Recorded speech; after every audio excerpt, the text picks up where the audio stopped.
All right, let's get you live across where Prime Minister Narendra Modi is dedicating successful implementation of 3 new criminal laws to the nation.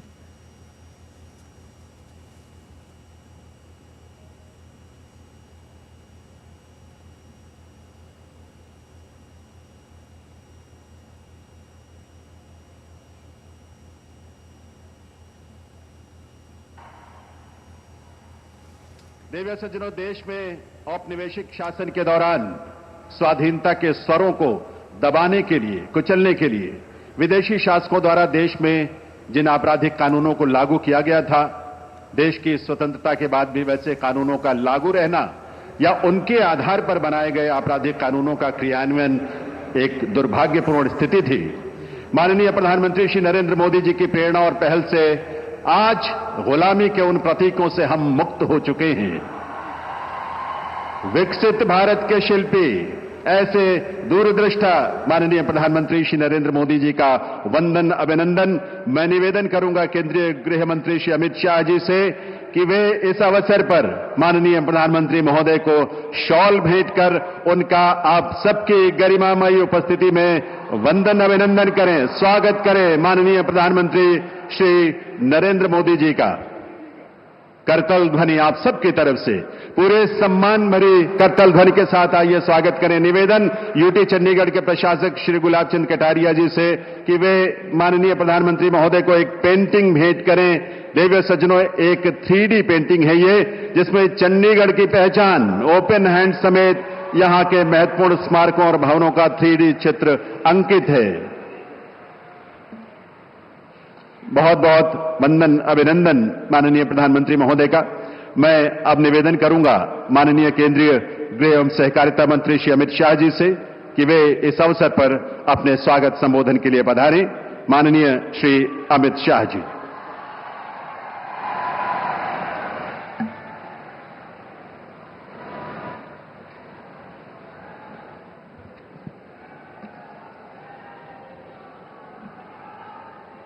आज के इस ऐतिहासिक कार्यक्रम में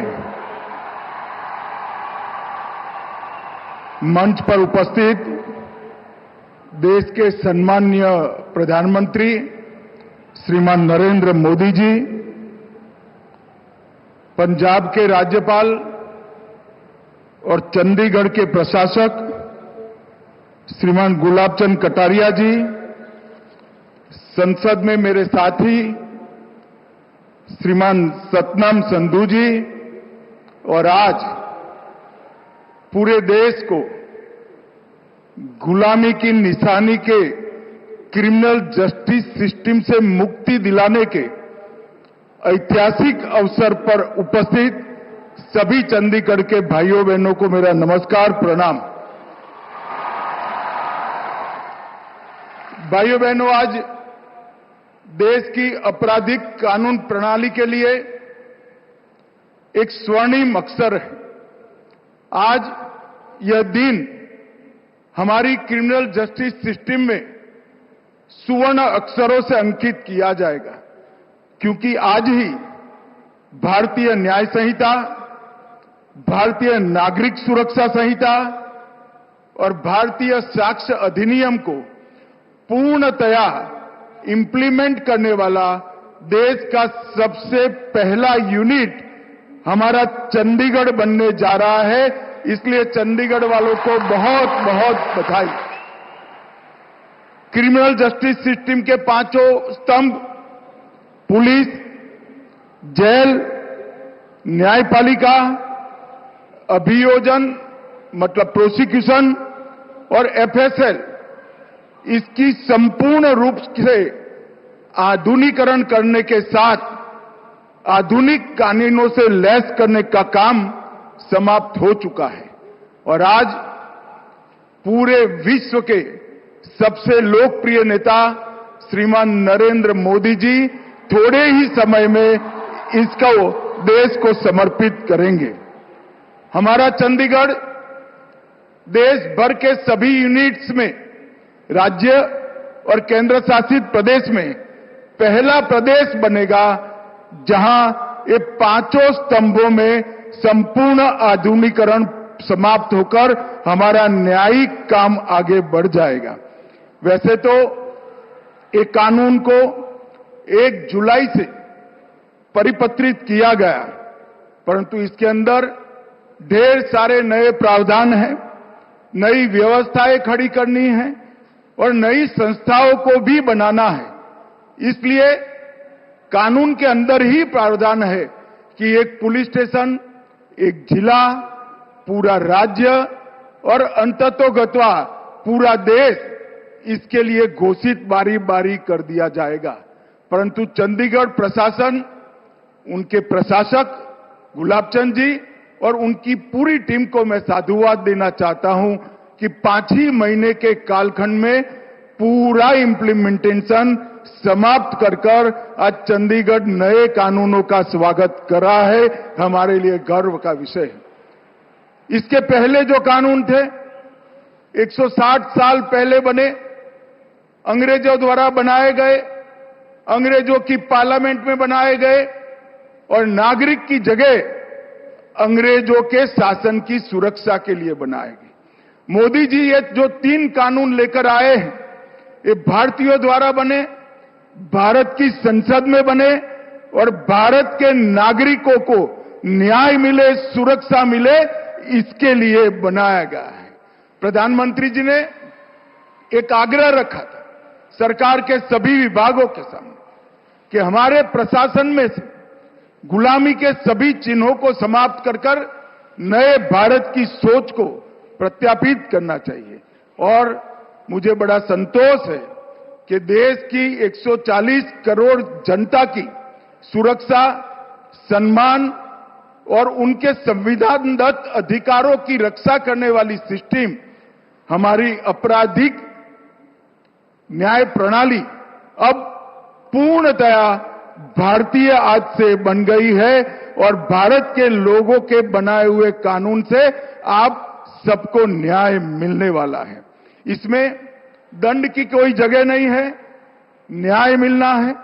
इससे किसी भी एफआईआर को मैं आपको विश्वास के साथ कहता हूं 3 साल में एक पूरे देश भर के हर यूनिट में इसका इंप्लीमेंटेशन हो जाएगा। अब चंडीगढ़ में हो चुका है। आप कोई भी एफआईआर रजिस्टर कराइए, 3 साल के अंदर आपको न्याय मिलेगा। तारीख पे तारीख से आप मुक्ति पा जाएंगे। और आजादी के 77 साल के बाद मोदी जी ने ये अधिकार नागरिकों को दिया है। ये कानून नागरिक की संपत्ति, नागरिकों का सम्मान और उसके संविधानदत्त अधिकारों का रक्षण करने का काम करेगा। और इस कानून की सबसे बड़ी विशेषता है इसकी आत्मा भारतीय है और उद्देश्य भारत के नागरिकों को न्याय दिलाना है। और 160 साल के बाद हम हमारे देश के नागरिकों द्वारा बनाए हुए कानूनों से आगे बढ़ रहे हैं। मित्रों, ये कानून वैसे तो एक साथ से पूरे देश भर में लागू हो गए हैं। हर राज्य में अलग अलग चरण पर इसकी इंप्लीमेंटेशन की व्यवस्था हो रही है, परंतु चंडीगढ़ आज पूर्णतया इंप्लीमेंट कर पाया है। और मैं आपको विश्वास दिलाता हूं कि 3 साल में इसका पूर्ण इंप्लीमेंटेशन के बाद हमारी क्रिमिनल जस्टिस सिस्टम दुनिया की सबसे आधुनिक क्रिमिनल जस्टिस सिस्टम होगी। ये मैं आपको विश्वास के साथ कह सकता हूं। इसके अंदर अभी की तो सभी टेक्नोलॉजी का समावेश किया गया है, परंतु टेक्नोलॉजी की व्याख्या इस तरह से की गई है कि कितने भी अनुसंधान होंगे, व्याख्या को बदलने की जरूरत नहीं पड़ेगी। और ये बदलाव जो 140 करोड़ की आबादी के सुखाकारी के लिए हो रहा है, मैं विश्वास के साथ कह सकता हूं हमारे 140 करोड़ की आबादी वाले देश का ये बदलाव दुनिया का सबसे बड़ा रिफॉर्म बनेगा। इसमें किसी को शंका रखने की जरूरत नहीं है। ये कानूनों को बनाने के लिए अगस्त 19 से मोदी जी के मार्गदर्शन में सातत्यपूर्ण तरीके से गृह विभाग ने बैठकें की, 160 से अधिक बैठकें की। इसमें राज्यपालों, मुख्यमंत्रियों, उपराज्यपालों, प्रशासकों, मुख्य न्यायाधीश, भारत की सुप्रीम कोर्ट के, हाई कोर्ट के मुख्य न्यायाधीश, बार काउंसिल, बार एसोसिएशन, विश्वविद्यालय, संसद सदस्य, देश के सभी आईपीएस ऑफिसर, ये सब के साथ हमने चर्चा कर इनके सुझाव लेकर उसको संपूर्ण करने का प्रयास किया गया है। और ये 4 साल जो लगे, ये 4 साल में अनेक स्तर पर दुनिया भर की आधुनिक तकनीक का और आधुनिक प्रावधानों का भी स्टडी किया गया है। लगभग 43 देशों के क्रिमिनल जस्टिस सिस्टम की हमने अभ्यास कर अपने कानून को बनाने का काम किया है। और ये कानून जब से इंप्लीमेंट करने का नोटिफिकेशन हुआ तब से अब तक लगभग 11,34,698 अलग अलग ऑफिसर्स की ट्रेनिंग करने का काम भी हमने किया है। ये कानूनों में तकनीक तो है ही है, एफएसएल को भी कंपलसरी किया गया है और आपके अधिकारों की सुरक्षा के लिए भी कई जगह पर प्रावधान जोड़े गए हैं। इस कानूनों में महिलाओं और बच्चों के लिए एक सेपरेट चैप्टर जोड़ा गया है। आतंकवाद और संगठित अपराध की अब तक कोई व्याख्या नहीं थी, जिसका आतंकवादियों को फायदा होता था। आतंकवाद और संगठित अपराध को व्याख्याहित किया गया है। हर एफआईआर रजिस्टर करने वाले नागरिक को 90 दिन में पुलिस को प्रोग्रेस रिपोर्ट कंपलसरी कर दिया गया है। ईएफआईआर और जीरो एफआईआर के माध्यम से आपको एफआईआर कराने के लिए थाने पर जाने की जरूरत नहीं है। ई साक्ष्य पोर्टल, वीडियो कॉन्फ्रेंसिंग का पोर्टल और एफएसएल, कई सारे पोर्टल और डेटाबेस को इस कानून के साथ जोड़ा गया है और आने वाले 6 माह के अंदर ही 1 क्लिक ऑल डेटाबेस इसको हम लागू कर देंगे। Inter operable criminal justice system ICJS के माध्यम से पुलिस, न्यायपालिका, फोरेंसिक, प्रोसिक्यूशन और जेल, ये सब के अंदर एक ई वार्ता की सुविधा चंडीगढ़ में समाप्त हो गई है और जो भगोड़े हैं उनको भी ट्रायल इन एब्सेंसिया से अब दंडित किया जाएगा। और सबसे बड़ी बात है, ये सभी कानून और सभी अभियोजन प्रोसिक्यूशन 8वीं अनुसूची की भाषा में भाषिणी ऐप के माध्यम से अब उपलब्ध कराए जाएंगे। भ्रष्टाचार को कम करने के लिए डायरेक्टर ऑफ प्रोसिक्यूशन का काम पद का सृजन किया गया है और वर्षों से जो राजद्रोह का प्रावधान था उसको बदलकर अब देशद्रोह ने इसका स्थान लिया है। अब तक लगभग 11 लाख से ज्यादा एफआईआर हुई है। चंडीगढ़ वालों को बताने में मुझे आनंद है कि 4 ही महीने के प्रैक्टिकल 4 ही महीने के समय के अंदर उसमें से 9,500 केसों का जजमेंट आ गया है और उसका दोष सिद्धि का दर 85% से ज्यादा है। अभी हमारा दोष सिद्धि का दर 58% पर है। यही बताता है कि कानून आने के बाद कम समय में न्याय मिलेगा, दोष सिद्धि ज्यादा होगी, जिससे गुनाह का प्रमाण भी प्रतिशत भी नीचे आएगा। मैं फिर से एक बार प्रधानमंत्री जी का गृह मंत्रालय की ओर से सातत्यपूर्ण तरीके से मार्गदर्शन करने के लिए और उनके इतने लंबे सार्वजनिक जीवन का निचोड़ गृह मंत्रालय को एक कानून बनाने के लिए हमें मार्गदर्शन में मिला। इसके कारण एक कानून अपने आप में एक प्रकार से संपूर्ण बन चुके हैं।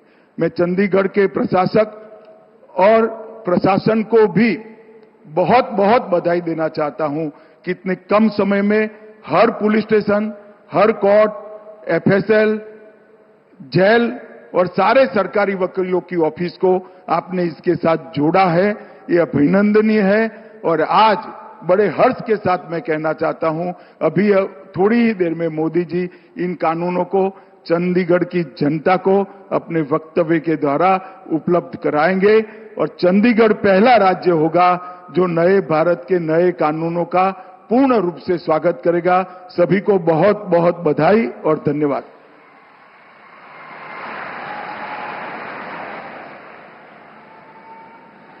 बहुत बहुत आभार माननीय केंद्रीय गृह एवं सहकारिता मंत्री श्री अमित शाह जी का उनके स्वागत संबोधन के लिए।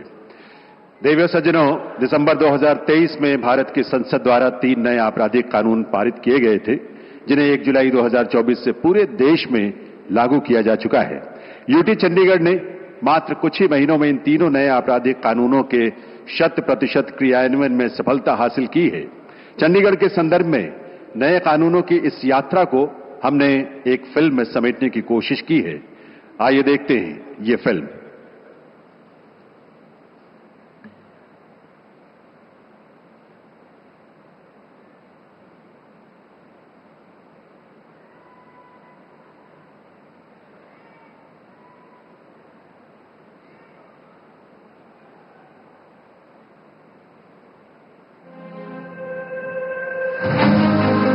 वेदकाल से ही भारत में न्याय आधारित कानून व्यवस्था की परंपरा रही है। चाणक्य नीति भी इसकी पुष्टि करती है, जिसमें चाणक्य कहते हैं कि राजा हमेशा नियम और सत्य को देखकर ही न्याय करता है। लेकिन भारत के न्याय आधारित कानून का स्वरूप गुलामी के दौर में दंड आधारित हो गया। वर्ष 2024 दिन 1 जुलाई 7 दशकों से लंबे स्वतंत्र भारत की प्रगति यात्रा का एक ऐतिहासिक दिन, जो भारत द्वारा अंग्रेजों के समय से चले आ रहे दंड आधारित कानूनों को हटाकर अपनी संसद द्वारा राष्ट्रहित में पारित 3 नए कानूनों को देश में लागू कर दिया गया। भारतीय न्याय संहिता, भारतीय नागरिक सुरक्षा संहिता और भारतीय साक्ष्य अधिनियम। भारत के इन 3 नए कानूनों में आधुनिक तकनीक के उपयोग को बढ़ावा दिया गया है एवं महिलाओं, बच्चों और अन्य नागरिकों की सुरक्षा के साथ तेज न्याय पर जोर दिया गया है। आजादी के इतने दशक बाद गुलामी की मानसिकता से उभरते हुए देश ने इंडियन पिनल कोड की जगह भारतीय न्याय संहिता को एडॉप्ट किया है। विकसित भारत की आकांक्षाओं के अनुकूल इन नए कानूनों में दंड नहीं बल्कि न्याय की प्रधानता है। महिलाओं और बच्चों के विरुद्ध अपराध के लिए कठोर प्रावधान है। जांच से लेकर न्यायपालिका तक आधुनिक तकनीक और डिजिटलीकरण को प्रमुखता दी गई है, जिससे देश के कानून भारत को विकसित राष्ट्र बनाने की अपनी भूमिका पर खरे उतरे। चंडीगढ़ प्रशासन द्वारा आपराधिक न्याय प्रणाली के सभी स्तंभों में पूरी तरह से डिजिटल फॉर्म लागू करते हुए CCTNS यानी crime and criminal tracking network and systems और ICJS 2.0 यानी इंटीग्रेटेड क्रिमिनल जस्टिस सिस्टम को व्यवहार में लाया जा रहा है। इस प्रक्रिया में आपराधिक न्याय प्रणाली के सभी स्तंभों का न्याय सेतु द्वारा सीमलेस एकीकरण किया गया है, जिससे सारी जानकारियां एक डैशबोर्ड पर रियल टाइम में उपलब्ध हो जाती हैं। इससे चंडीगढ़ प्रशासन के अधिकारियों को अब केस की पूरी जानकारी बस एक क्लिक के माध्यम से मिल जाती है। साथ ही चंडीगढ़ पुलिस ने ई-साक्ष्य, ई-समन और न्याय श्रुति नामक 3 अन्य डिजिटल नवाचारों को लागू करने की पहल की है, जिससे प्रशासनिक कार्यवाही और भी निष्पक्ष, सुलभ एवं पारदर्शी बनाई जा रही है। नए आपराधिक कानूनों को अपनाकर देश भर की पुलिस प्रशासन अब नए स्वरूप में कर्तव्य निष्ठा के साथ न्याय युग को लाने के लिए कदम ताल कर रही है। आज के विशिष्ट अवसर पर सुरक्षित समाज से विकसित भारत के निर्माण को अपनी प्रतिबद्धता दर्शा रहे और दंड नहीं न्याय की परिभाषा गढ़ रहे नए आपराधिक कानूनों के सफल क्रियान्वयन का माननीय प्रधानमंत्री श्री नरेंद्र मोदी द्वारा राष्ट्र को समर्पण किया जा रहा है।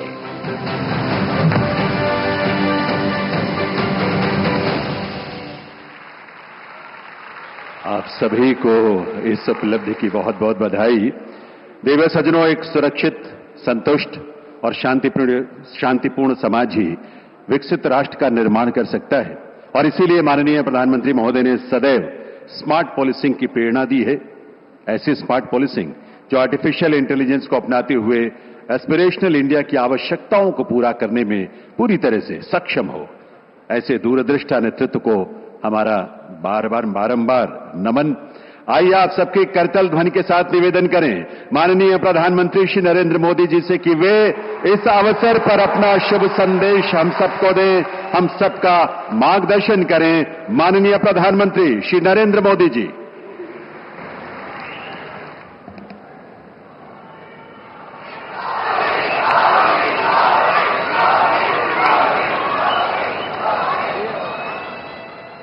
केंद्रीय मंत्रिमंडल में मेरे साथी श्रीमान अमित शाह,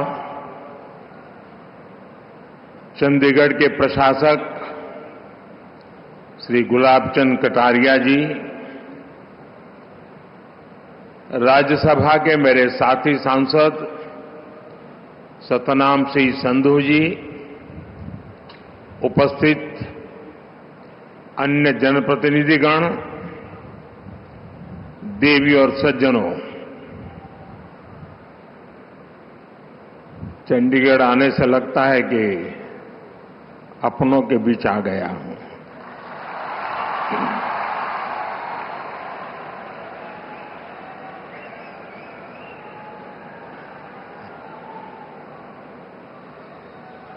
चंडीगढ़ की पहचान शक्ति स्वरूपा मां चंडी का नाम से जुड़ी है। मां चंडी यानी शक्ति का वह स्वरूप जिससे सत्य और न्याय की स्थापना होती है। यही भावना भारतीय न्याय संहिता, नागरिक सुरक्षा संहिता के पूरे प्रारूप का आधार भी है। एक ऐसे समय में जब देश विकसित भारत का संकल्प लेकर आगे बढ़ रहा है, जब संविधान के 75 वर्ष हुए हैं, तब संविधान की भावना से प्रेरित भारतीय न्याय संहिता का प्रभाव प्रारंभ होना, उसका प्रभाव में आना एक बहुत बड़ी शुरुआत है। देश के नागरिकों के लिए हमारे संविधान ने जिन आदर्शों की कल्पना की थी, उन्हें पूरा करने की दिशा में ये ठोस प्रयास है। ये कानून कैसे अमल में लाए जाएंगे, अभी मैं इसका लाइव डेमो देख रहा था और मैं भी यहां सबसे आग्रह करता हूं कि समय निकाल करके इस लाइव डेमो को जरूर देखें। लॉ के स्टूडेंट देखें, बार के साथी देखें, जुडिशरी के भी साथियों को अगर सुविधा हो वे भी देखें। मैं इस अवसर पर सभी देशवासियों को भारतीय न्याय संहिता, नागरिक संहिता के लागू होने की अनेक अनेक शुभकामनाएं देता हूं और चंडीगढ़ प्रशासन से जुड़े सबको बधाई देता हूं। साथियों, देश की नई न्याय संहिता अपने आप में जितना समग्र दस्तावेज है, इसको बनाने की प्रक्रिया भी उतनी ही व्यापक रही है। इसमें देश के कितने ही महान संविधानविदों और कानूनविदों की मेहनत जुड़ी है। गृह मंत्रालय ने इसे लेकर जनवरी 2020 में सुझाव मांगे थे। इसमें देश के मुख्य न्यायाधीशों का सुझाव और मार्गदर्शन रहा। इनमें हाई कोर्ट्स के चीफ जस्टिस उन्होंने भरपूर सहयोग दिया। देश का supreme court, 16 high court, judicial academies, अनेकों लॉ इंस्टीट्यूशंस, सिविल सोसाइटी के लोग, अन्य बुद्धिजीवी, इन सब ने वर्षों तक मंथन किया, संवाद किया, अपने अनुभवों को पिरोया। आधुनिक परिप्रेक्ष्य में देश की जरूरतों पर चर्चा की गई। आजादी के 7 दशकों में न्याय व्यवस्था के सामने जो चैलेंजेज आए, उन पर गहन मंथन किया गया। हर कानून का व्यवहारिक पक्ष देखा गया, फ्यूचरिस्टिक पैरामीटर्स पर उसे कसा गया। तब भारतीय न्याय संहिता अपने इस स्वरूप में हमारे सामने आई है। मैं इसके लिए देश के सुप्रीम कोर्ट का, ऑनरेबल जजेस का, देश की सभी हाई कोर्ट्स का, विशेषकर हरियाणा पंजाब हाई कोर्ट का मैं विशेष आभार प्रकट करता हूं। मैं बार का भी धन्यवाद करता हूं कि जिन्होंने आगे आकर इस न्याय संहिता की ओनरशिप ली है। बार के सभी साथी बहुत बहुत अभिनंदन के अधिकारी हैं।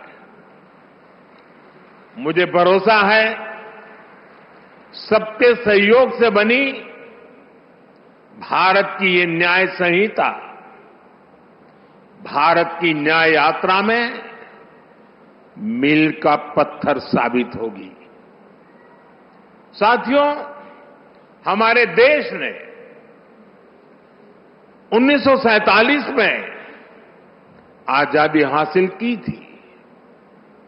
आप कल्पना करिए, सदियों की गुलामी के बाद जब हमारा देश आजाद हुआ, पीढ़ियों के इंतजार के बाद, लक्षावधि लोगों के बलिदानों के बाद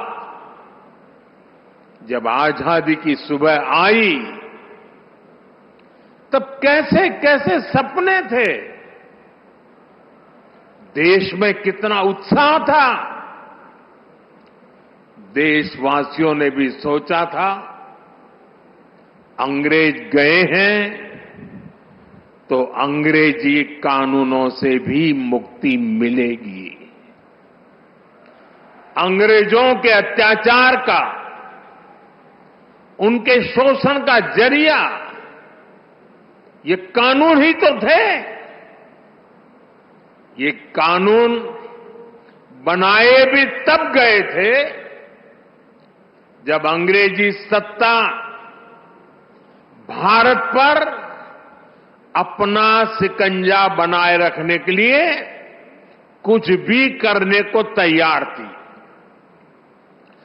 1857 में, और मेरे नौजवान साथियों को मैं कहूंगा याद रखिए, 1857 में देश का पहला बड़ा स्वाधीनता संग्राम लड़ा गया। उस 1857 के स्वातंत्र संग्राम ने अंग्रेजी हुकूमत की जड़ें हिला दी थी, देश के हर कोने में बहुत बड़ी चुनौती पैदा कर दी थी। तब जाकर के उसके जवाब में अंग्रेज 1860 में 3 साल के बाद इंडियन पिनल कोड यानी आईपीसी लेकर आए। फिर कुछ साल बाद इंडियन एविडेंस एक्ट लाया गया और फिर सीआरपीसी का पहला ढांचा अस्तित्व में आया। इन कानूनों की सोच और मकसद यही था कि भारतीयों को दंड दिया जाए, गुलाम रखा जाए। और दुर्भाग्य देखिए, आजादी के बाद दशकों तक हमारे कानून उसी दंड संहिता और पिनल माइंडसेट के इर्द गिर्द ही घूमते रहे, मंडराते रहे। और जिनका इस्तेमाल नागरिकों को गुलाम मानकर होता था। समय समय पर इन कानूनों में छोटे मोटे सुधार करने के प्रयास हुए, लेकिन इनका चरित्र वही बना रहा। आजाद देश में गुलामों के लिए बने कानूनों को क्यों ढोया जाए? ये सवाल न हमने खुद से पूछा, न शासन कर रहे लोगों ने इस पर विचार करने की जरूरत समझी। गुलामी की इस मानसिकता ने भारत की प्रगति को, भारत की विकास यात्रा को बहुत ज्यादा प्रभावित किया।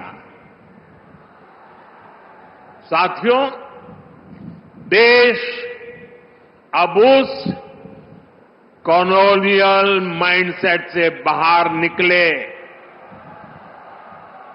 राष्ट्र के सामर्थ्य का प्रयोग राष्ट्र निर्माण में हो, इसके लिए राष्ट्रीय चिंतन आवश्यक था।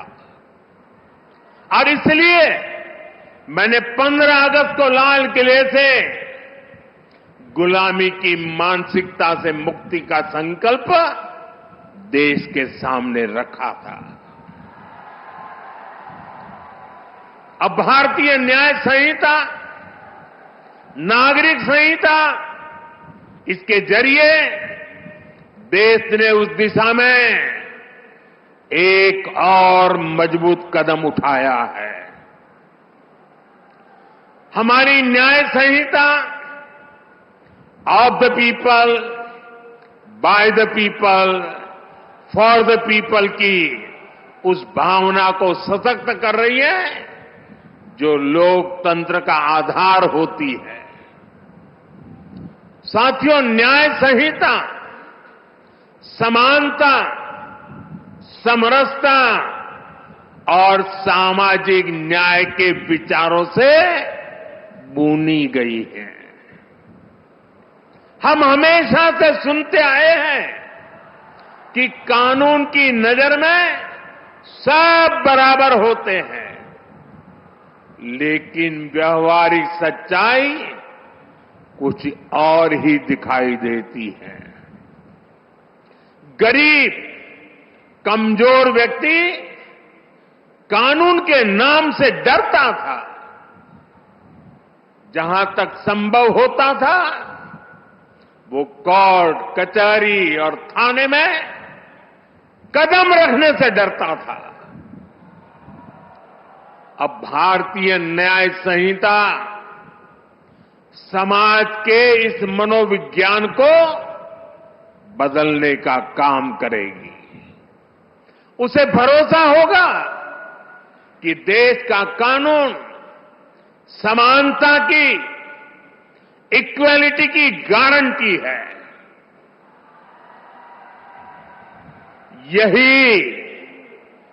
यही सच्चा सामाजिक न्याय है, जिसका भरोसा हमारे संविधान में दिलाया गया है।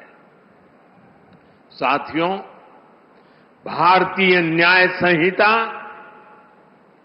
भारतीय नागरिक सुरक्षा संहिता हर पीड़ित के प्रति संवेदनशीलता से परिपूर्ण है। देश के नागरिकों को इसकी बारीकियों का पता चलना ये भी उतना ही आवश्यक है। इसलिए मैं चाहूंगा आज यहां चंडीगढ़ में दिखाए लाइव डेमो को हर राज्य की पुलिस को अपने यहां प्रसारित करना चाहिए। जैसे शिकायत के 90 दिनों के भीतर पीड़ित को केस की प्रगति से संबंधित जानकारी देनी होगी। ये जानकारी एसएमएस जैसी डिजिटल सेवाओं के जरिए सीधे उस तक पहुंचेगी। पुलिस के काम में बाधा डालने वाले व्यक्ति के खिलाफ एक्शन लेने की व्यवस्था बनाई गई है। महिलाओं की सुरक्षा के लिए न्याय संहिता में एक अलग चैप्टर रखा गया है। वर्क प्लेस पर महिलाओं के अधिकार और सुरक्षा, घर और समाज में उनके और बच्चों के अधिकार, भारतीय न्याय संहिता ये सुनिश्चित करती है कि कानून पीड़िता के साथ खड़ा हो। इसमें एक और अहम प्रावधान किया गया है। अब महिलाओं के खिलाफ बलात्कार जैसे घृणित अपराधों में पहली हियरिंग से 60 दिन के भीतर चार्ज फ्रेम करने ही होंगे। सुनवाई पूरी होने के 45 दिनों के भीतर फैसला भी सुनाया जाना अनिवार्य कर दिया गया है। ये भी तय किया गया है कि किसी केस में 2 बार से अधिक स्थगन, एडजमेंट नहीं लिया जा सकेगा। साथियों, भारतीय न्याय संहिता का मूल मंत्र है सिटीजन फर्स्ट। ये कानून नागरिक अधिकारों के प्रोटेक्टर बन रहे हैं, ईज ऑफ जस्टिस का आधार बन रहे हैं। पहले एफआईआर करवाना भी कितना मुश्किल होता था, लेकिन अब जीरो एफआईआर को भी कानूनी रूप दे दिया गया है। अब उसे कहीं से भी केस दर्ज कराने की सहूलियत मिली है। एफआईआर की कॉपी पीड़ित को दी जाए, उसे ये अधिकार दिया गया है। अब आरोपी के ऊपर कोई केस अगर हटाना भी है तो तभी हटेगा जब पीड़ित की सहमति होगी। अब पुलिस किसी भी व्यक्ति को अपनी मर्जी से हिरासत में नहीं ले सकेगी। उसके परिजनों को सूचित करना ये भी न्याय संहिता में अनिवार्य कर दिया गया है। भारतीय न्याय संहिता का एक और पक्ष है उसकी मानवीयता, उसकी संवेदनशीलता। अब आरोपी को बिना सजा बहुत लंबे समय तक जेल में नहीं रखा जा सकता। अब 3 वर्ष से कम सजा वाले अपराध के मामले में गिरफ्तारी भी हायर अथॉरिटी की सहमति से ही हो सकती है। छोटे अपराधों के लिए अनिवार्य जमानत का प्रावधान भी किया गया है। साधारण अपराधों में सजा की जगह कम्युनिटी सर्विस का विकल्प भी रखा गया है।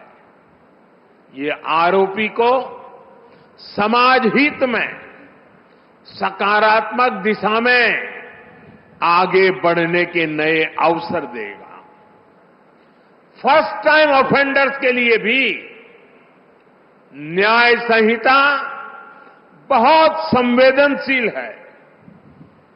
देश के लोगों को ये जानकर भी खुशी होगी कि भारतीय न्याय संहिता के लागू होने के बाद जेलों से ऐसे हजारों कैदियों को छोड़ा गया है जो पुराने कानूनों की वजह से जेलों में बंद थे। आप कल्पना कर सकते हैं, एक नई व्यवस्था, नया कानून नागरिक अधिकारों के सशक्तिकरण को कितनी ऊंचाई दे सकता है। साथियों, न्याय की पहली कसौटी है समय से न्याय मिलना। हम सब बोलते और सुनते भी आए हैं, जस्टिस डिलेड, जस्टिस डिनाइड। इसलिए भारतीय न्याय संहिता, नागरिक सुरक्षा संहिता के जरिए देश ने त्वरित न्याय की तरफ बड़ा कदम उठाया है। इसमें जल्दी चार्जशीट फाइल करने और जल्दी फैसला सुनाने को प्राथमिकता दी गई है। किसी भी केस में हर चरण को पूरा करने के लिए समय सीमा तय की गई है। ये व्यवस्था देश में लागू हुए अभी कुछ ही महीने हुए हैं। इसे परिपक्व होने के लिए अभी समय चाहिए, लेकिन इतने कम अंतराल में ही जो बदलाव हमें दिख रहे हैं, देश के अलग अलग हिस्सों से जो जानकारियां मिल रही हैं, वे वाकई बहुत संतोष देने वाली है, उत्साहजनक है। आप लोग तो यहां भली बात ही जानते हैं, हमारे इस चंडीगढ़ में ही वाहन चोरी, व्हीकल की चोरी करने के एक केस में एफआईआर होने के बाद आरोपी को सिर्फ 2 महीने 11 दिन में अदालत ने सजा सुना दी, उसको सजा मिल गई। क्षेत्र में अशांति फैलाने के एक और आरोपी को अदालत ने सिर्फ 20 दिन में पूरी सुनवाई के बाद सजा भी सुनाई दी। दिल्ली में भी एक केस में एफआईआर से लेकर फैसला आने तक सिर्फ 60 दिन का समय लगा। आरोपी को 20 साल की सजा सुनाई गई। बिहार के छपरा में भी एक मर्डर केस में एफआईआर से लेकर फैसला आने तक सिर्फ 14 दिन लगे और आरोपियों को उम्र कैद की सजा हो गई। ये फैसले दिखाते हैं कि भारतीय न्याय संहिता की ताकत क्या है, उसका प्रभाव क्या है। ये बदलाव दिखाता है कि जब सामान्य नागरिकों के हितों के लिए समर्पित सरकार होती है, जब सरकार ईमानदारी से जनता की तकलीफों को दूर करना चाहती है, तो बदलाव भी होता है और परिणाम भी आते हैं। मैं चाहूंगा कि देश में इन फैसलों की ज्यादा से ज्यादा चर्चा हो, ताकि हर भारतीय को पता चले कि न्याय के लिए उसकी शक्ति कितनी बढ़ गई है। इससे अपराधियों को भी पता चलेगा कि अब तारीख पर तारीख के दिन लद गए हैं। साथियों, नियम और या कानून तभी प्रभावी रहते हैं जब समय के मुताबिक प्रासंगिक हो। आज दुनिया इतनी तेजी से बदल रही है, अपराध और अपराधियों के तौर तरीके बदल गए हैं। ऐसे में 19वीं शताब्दी में जड़े जमाए कोई व्यवस्था कैसे व्यवहारिक हो सकती थी। इसलिए हमने इन कानूनों को भारतीय बनाने के साथ साथ आधुनिक भी बनाया है। यहां अभी हमने देखा भी कि अब डिजिटल एविडेंस को भी कैसे एक महत्वपूर्ण साक्ष्य के रूप में रखा गया है। जांच के दौरान सबूतों से छेड़छाड़ न हो, इसके लिए पूरे प्रोसेस की वीडियोग्राफी को अनिवार्य किया गया है। नए कानूनों को लागू करने के लिए ई साक्ष्य, न्याय श्रुति, न्याय सेतु, ई समान पोर्टल जैसे उपयोगी साधन तैयार किए गए हैं। अब कोर्ट और पुलिस की तरफ से सीधे फोन पर इलेक्ट्रॉनिक मीडियम से सम्मन सर्व किए जा कर सकते हैं। विटनेस के स्टेटमेंट की ऑडियो वीडियो रिकॉर्डिंग भी की जा सकती है। डिजिटल एविडेंस भी अब कोर्ट में मान्य होंगे, वो न्याय का आधार बनेंगे। उदाहरण के तौर पर चोरी के मामले में फिंगरप्रिंट का मिलान, बलात्कार के मामलों में डीएनए सैंपल का मिलान, हत्या के केस में पीड़ित को लगी गोली और आरोपी के पास से जब्त की गई बंदूक के साइज का मैच, वीडियो एविडेंस के साथ ये सब कानूनी आधार बनेंगे। साथियों, इससे अपराधी के पकड़े जाने तक अनावश्यक समय बर्बाद नहीं होगा। ये बदलाव देश की सुरक्षा के लिए भी उतने ही जरूरी थे।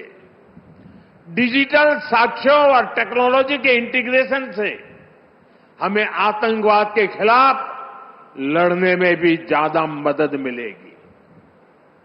अब नए कानूनों में आतंकवादी या आतंकी संगठन कानून की जटिलताओं का फायदा नहीं उठा सकेंगे। साथियों, नई न्याय संहिता, नागरिक सुरक्षा संहिता से हर विभाग की प्रोडक्टिविटी बढ़ेगी और देश की प्रगति को गति मिलेगी। कानूनी अड़चनों के कारण जो भ्रष्टाचार को बल मिलता था, उस पर लगाम लगाने में मदद मिलेगी। ज्यादातर विदेशी निवेशक पहले भारत में इसलिए निवेश नहीं करना चाहते थे क्योंकि कोई मुकदमा हुआ तो उसी में वर्षों निकल जाएंगे। जब ये डर खत्म होगा तो निवेश बढ़ेगा, देश की अर्थव्यवस्था मजबूत होगी। साथियों, देश का कानून नागरिकों के लिए होता है, इसलिए कानूनी प्रक्रियाएं भी पब्लिक की सुविधा के लिए होनी चाहिए। लेकिन पुरानी व्यवस्था में प्रोसेस ही पनिशमेंट बन गया था। एक स्वस्थ समाज में कानून का संबल होना चाहिए, लेकिन आईपीसी में केवल कानून का डर ही एकमात्र तरीका था, वो भी अपराधी से ज्यादा ईमानदार लोगों को, जो बेचारे विक्टिम हैं, उनको डर रहता था। यहां तक कि सड़क पर किसी का एक्सीडेंट हो जाए तो लोग मदद करने से घबराते थे। उन्हें लगता था कि उल्टा वो खुद पुलिस के पचड़े में फंस जाएंगे। लेकिन अब मदद करने वालों को इन परेशानियों से मुक्त कर दिया गया है। इसी तरह हमने अंग्रेजी शासन के 1500 से ज्यादा कानून, पुराने कानूनों को भी खत्म किया। जब ये कानून खत्म हुए तब लोगों को हैरानी हुई थी कि क्या देश में ऐसे ऐसे कानून हम ढो रहे थे, ऐसे ऐसे कानून बने थे। साथियों, हमारे देश में कानून नागरिक सशक्तिकरण का माध्यम बने, इसके लिए हम सबको अपना नजरिया व्यापक बनाना चाहिए। ये बात मैं इसलिए कह रहा हूं क्योंकि हमारे यहां कुछ कानूनों की तो खूब चर्चा हो जाती है, चर्चा होनी भी चाहिए, लेकिन कई अहम कानून हमारे विमर्श से वंचित रह जाते हैं। जैसे आर्टिकल 370 हटा, इस पर खूब बात हुई। 3 तलाक पर कानून आया, उसकी खूब चर्चा हुई। इन दिनों वक्फ बोर्ड से जुड़े कानून पर बहस चल रही है। हमें चाहिए हम इतना ही महत्वपूर्ण उन कानूनों को भी दें जो नागरिकों की गरिमा और स्वाभिमान बढ़ाने के लिए बने हैं। अब जैसे आज अंतर्राष्ट्रीय दिव्यांग दिवस है, देश के दिव्यांग हमारे ही परिवार के सदस्य हैं, लेकिन पुराने कानूनों में दिव्यांगों को किस कैटेगरी में रखा गया था?